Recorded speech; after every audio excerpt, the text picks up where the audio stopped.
इस बीच बड़ी खबर यह है कि इजराइल के जंग पर बाइडेन का भी बड़ा बयान सामने आया। वो क्या कह रहे हैं? भारत यूरोप आर्थिक गलियारा भी हमले की वजह हो सकता है। यह आर्थिक गलियारा पूरे मिडिल ईस्ट को जोड़ने वाला है। मिडिल ईस्ट का जुड़ना भी हमास के हमले की वजह हो सकता है। आपको याद होगा दिल्ली में जो G20 की बैठक हुई थी उसमें भारत यूरोप गलियारा इसकी बात की गई थी और इस गलियारे के जरिए पूरे मिडिल ईस्ट को जोड़ने की बात कही गई थी और यह बात हमास को नागवार गुजर रही थी। जो बाइडेन का यह आकलन है, उनका यह मानना है अमेरिकी राष्ट्रपति का कि यह भी एक बड़ी वजह हो सकता है इजराइल के ऊपर जो हमास का हमला हुआ उसके पीछे। I'm convinced one of the reasons Hamas attacked when they did, I have no proof of this, just my instinct tells me. I'm convinced one of the reasons Hamas attacked when they did. Car Garage Network, great. Claim cover, great. Price, wait. Wow, price be great. Tata AIG Car Insurance. Trusted name, fantastic name. I have no proof of this, just my instinct tells me.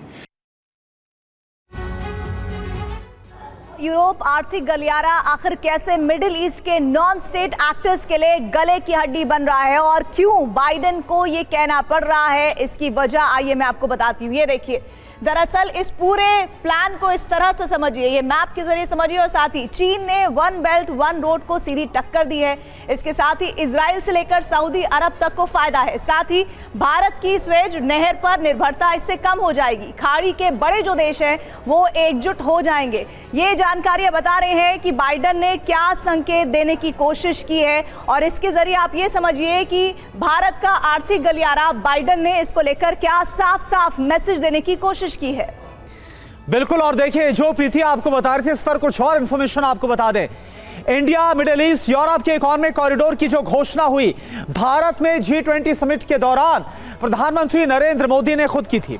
क्या है ये corridor और कहां से कहां तक ये जाएगा, फैला हुआ है। आइए स्पेशल ग्राफिक्स के जरिए इस पर एक नजर डाल लेते हैं। अब देखिए जरा आप ये ग्राफिक्स देखिए, भारत में कहां से शुरू हो रहा है? मुंबई से, जो आर्थिक राजधानी वहां से शुरू होगा और संयुक्त अरब अमीरात, इसके बाद इजराइल से होते हुए यूरोप को जोड़ेगा ग्रीस तक, ये बकायदा जाएगा। ये देखिए भारत के बाद UAE, सऊदी अरब, जॉर्डन, इजराइल और इसके बाद ये इटली, ग्रीस, तमाम अलग अलग कंट्रीज तक, यूरोप तक जाएगा।